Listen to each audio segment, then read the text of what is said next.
So Gerald McCoy is now joining us via the Cowherd Global Satellite Network. So, I mean, my first question is, this is rare. You grow up, I imagine you're a Cowboy. Yeah, so you are a Cowboy fan, right? I am. So here's what happened. So I start in Oklahoma. It's very rare that you either don't know somebody who's a diehard Cowboy fan or they are a diehard Cowboys fan. And we didn't have a professional team. Our professional team was the University of Oklahoma. And so you loved the Cowboys growing up. My favorite player before Warren Sapp actually was Leon Lett. And I wore number 78 in Little League. And then once I developed a love for Warren Sapp, I started loving the Bucs. So I actually was blessed enough. I grew up initially a Cowboys fan, grew into a love for the Bucs. I got drafted by the Bucs, and I'm going to end my career with the Cowboys. That doesn't happen often, and it is extremely rare. And I couldn't even imagine that something like this would happen. Well, it's also an organization, Gerald. You will be on television every week, and your game will be the highest rated every week. So from my takeaway, the advantage to playing in Dallas is that you probably, because you have a personality, you're going to make marketing deals. And I'm sure the Cowboys weren't the only team that wanted you. Did you consider that going in, that I'm on television every week, this is good business? Absolutely. So here's my, can I answer that with a few questions? Sure, go ahead. Okay. Who is one of the top, if not the top, analysts on Fox? Troy Aikman. Okay. Who took over for John Gruden after he left Monday Night Football? Jason Witten, Cowboy. Okay. Who is going to be the highest paid analyst next year? Tony Romo. All right. I'll leave it there. So if you don't think that being a Cowboy has its advantages and its benefits, yeah, it does. And so here's a problem that I have with people that don't listen. So I said I played in 4 primetime games my entire career, excluding Thursday Night Football, which everybody gets, okay? Pretty much everybody gets a Thursday night, or you just don't get one. But everybody gets Thursday night games. Right. So I don't count those because everybody gets them. Everybody doesn't get a Sunday night. Everybody doesn't get a Monday night. I've played in 4. The Bucs, since I've been on the Bucs, have been a part of, I'd say, 8 or 9. I was injured when we played the Cowboys on Saturday night in 2011. I was injured in 2016, week 5, we played the Carolina Panthers. And I was injured in 2017, like week 15, we played Atlanta. So I didn't play in those games. So people who know my career better than me, I need you to stop this. I played in 4 primetime games, excluding Thursday night.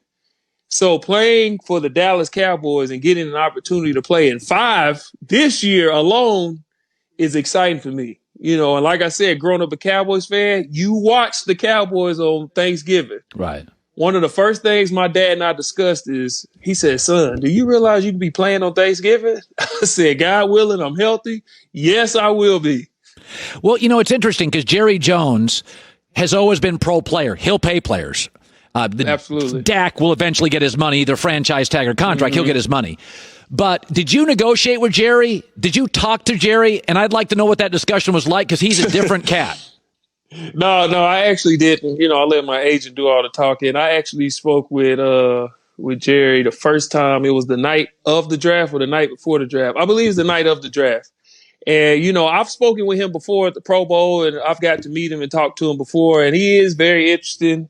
And he's cool. He's cool, though. You know, every time I've been around him, he's been cool. We've always been cordial, had great conversation, and I'm excited, man. I'm excited. You know, I got a couple other questions I want to ask you. I want to go to a more serious question. Mm-hmm. You know, I was saying this the other day, Gerald, that if we're going to ask for people to grow, and we should, right, then it's hard to ask for perfection with growth. People are going to make mistakes. Drew Brees was tone deaf. Absolutely. His resume showed he's a good cat. Then he was tone deaf. And so I think to myself, well, if we're going to ask people, you didn't become great out of the womb. You made mistakes, you missed assignments, and then you became a great player. Right. So I would think players would go, like, I'll forgive him. But I don't know because I'm not in the locker room. Will there be players potentially, Gerald? They're like, listen, man, you're not living my life. You showed insensitivity. I can't be behind you on this. I'll play with you, but we're out. Do you think there'll be a group like that in the Saints locker room? Yeah, absolutely. So here's the thing. It doesn't matter how much we scream, yell, protest, Black Lives Matter. Some people are just going to miss it. Some people are just going to miss it. I'm not saying that's Drew, but my reason for saying that is some people in the locker room are going to be stone cold like, hey, listen, I don't care if you did apologize. I don't care what you do from now on. You said it initially. That's what you believe. That's who you are. I'm not that guy. Okay. I actually grew up under Drew Brees. Drew has mentored me since I was a rookie in the NFL. I know what type of person he is. Okay. Drew is a great guy. He's extremely great. His family's great. Some of the nicest people I've ever been around. One of the most selfless people I've ever been around. I was in the same division with this guy, and he's mentoring me every offseason. Gee, you need to work on this. You need to try this. You help with this. This is going to work. This is how you become great. This is how you do this. This is how you do that. In the same division, I have to chase this guy around 2 times a year, and he's helping me nonstop. He's been through all the struggles in New Orleans. He's been out in the streets. He's put his money where his mouth is. I think in this particular situation, he just made a mistake. I believe he got set up with a question and he answered that question. And in doing so, I believe he missed exactly what was going on. But sometimes you have to have things brought to your attention. I do that all the time. My wife would say, hey, baby, you didn't think about this when you answered that. And I'm like, oh, shoot, I didn't. Sometimes if you don't live in the shoes of a black man, you don't know. If you've never had to have that conversation of, okay, if you see those police lights come on, this is what needs to happen. You don't know. And I truly believe that the question he was asked, he just answered the question. He focused on this is what needs to be said. This is how I feel. Okay. Everybody's entitled to their opinion. But once he realized, hey, Drew, that's not where we're at right now. Where we're at right now is we're focused on what's not happening for the black man, what is happening wrong for the black man. And once he realized that, Drew is not insensitive. Drew is not selfish, and he's not so stuck on it's about the flag that he's not going to say, you know what? I made a mistake. Drew has issued multiple apologies, and I accept his apology. I'm so happy that he's open to hearing and wanting to learn. And it's not just Drew. A lot of people open to hearing and want to learn. And once we can get to that point, then we can start creating change. But I truly believe that there will be some people who are just, this is what he said. This is how it's going to be. This is how I see it. Now I can play with them, but for the most part, I believe they'll be able to move past it. And we all have to grow. You know, we got to forgive and be able to maybe not forget, but just forgive and move forward and grow together. So well put. I think I could interview you every day of the year, honestly. Yeah. You're really good. I love it. I would love it. I got 2 more questions. Okay. One of them's about Batman, but I'll get to this one first. Yes. Okay, so you played in Tampa for 9 years. You 9 years. You know the city, you know the culture, Yes. you know the Absolutely. locker room, you know everything. Absolutely. Tom Brady, he comes from this rigid New England culture. Tampa's a little loose. It's a little fun. It's very young. Gerald, is it going to work? What do you think? I don't know. I hope it does. I really do. I'll say this. Tom is not coming off his greatest year. Okay. They had a phenomenal defense. Tom did not play his best year. He did not have the best supporting cast either.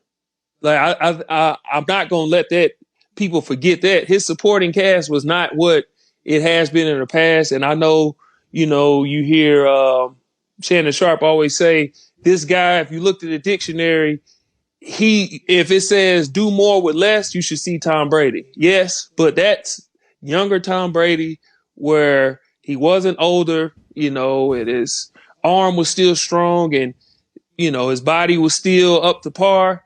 He's gotten older. And I think people forget Father Time is undefeated, even for Tom Brady. Muhammad Ali, Father Time kicked in. I know LeBron, I don't know where he came from. He's not from Earth. I don't know where he came from, but Father Time has not kicked in with him yet. But Father Time kicks in for everybody. Do I believe Tom Brady is still a winning quarterback? Absolutely. Do I believe Tom Brady can win 10 plus games? Absolutely.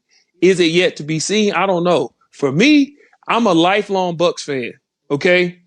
And until we have to play them, I'm always going to root for the Bucs. I'm just telling you that. I hope they go undefeated and then they lose to us in the playoffs. I'm going to just be honest. Yeah. I'm a lifelong Bucs fan. One of my best friends is Levante David. I believe he deserves all the TV time he's going to get. Yep. I believe he's very, very underrated. I'm excited for all my former teammates. I just want all them to get all the publicity they deserve. I believe that Tom Brady can be what they need. And I hope they win, man. I really do. I hope everything that happens except the Super Bowl, because that's for us.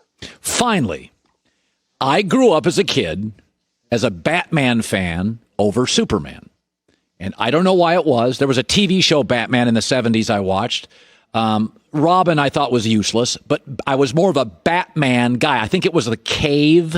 I think it was his toys. Mm-hmm. There was something about him that was relatable. So you are a Batman fan. Am I to take that from what I see behind you and the shirt you're wearing? Nah, I don't like Batman at all. Nope. So what is it about Batman? The thing I love about Batman is one, his backstory. Everybody has his backstory. Somebody died and created, this is why I had to do this, this, and this. Okay. But Batman is,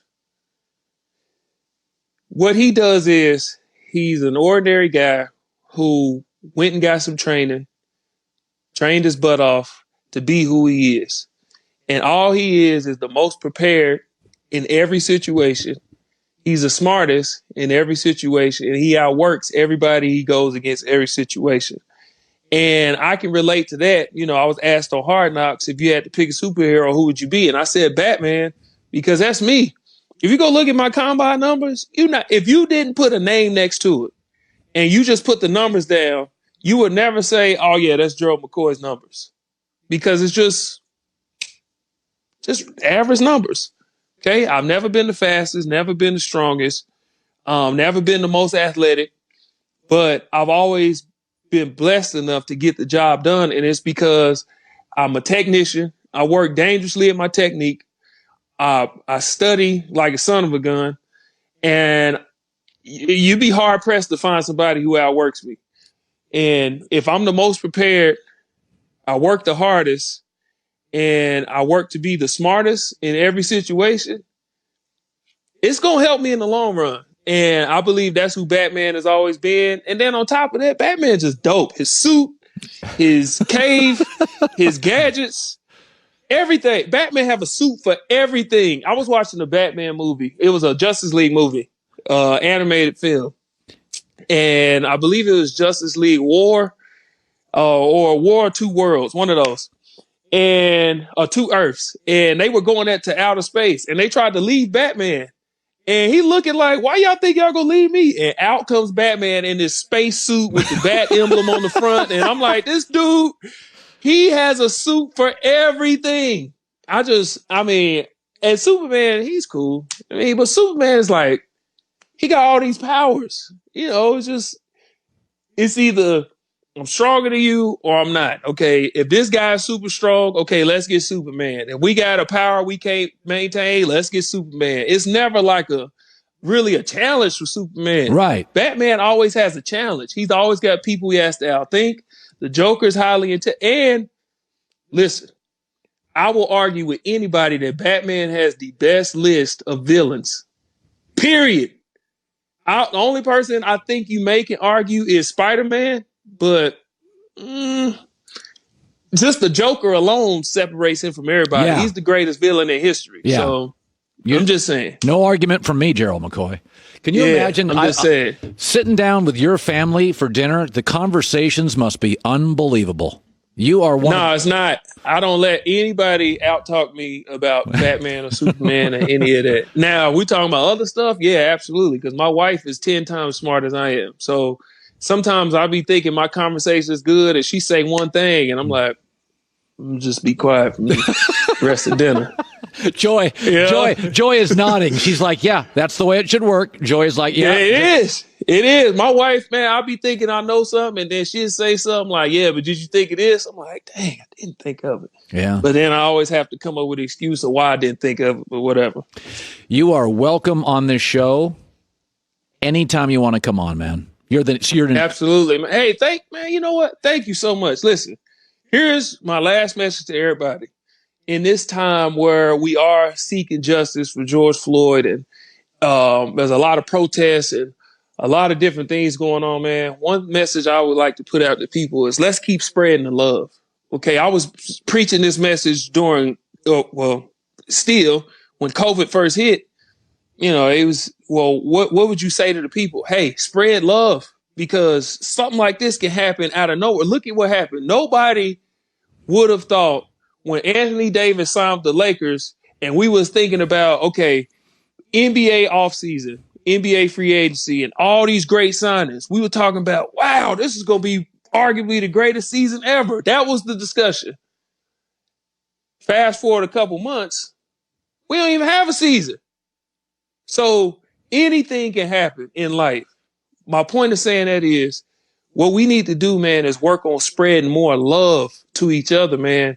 Yes, Drew Brees said what he said, and it did hit hard. It hit me hard. Because I grew up under Drew Brees, and it hurt.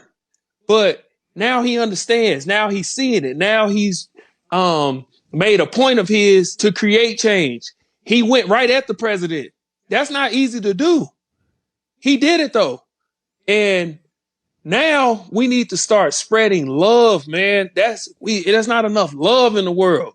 He made a mistake. Okay, we forgive him. Now let's start spreading love. That's the problem. That's why there's so much injustice. It's too much hate. There's no reason that there's so much hate in the world. We got to spread more love, man. Listen, are we all equal? We should be. The fact is we're not. And that's a problem. And the reason for that is because of all the hate in the world, man. We have to spread more love. I appreciate every opportunity I get. I appreciate y'all having me on the show. Whether y'all called me or didn't call me, I appreciate you for doing what you're doing, giving everything you got in your career and what you've been doing. I just appreciate everybody who does whatever they do at a high level and give everything they have, man. We just got to appreciate one another.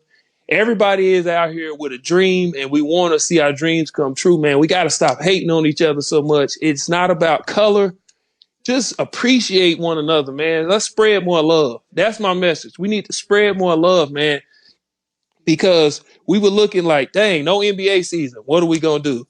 No NFL season. Dang, what are we going to do? People getting divorced, people struggling because there's not enough love in the world. You don't even realize you don't even love your significant other as much as you thought until you had to sit in the house with them.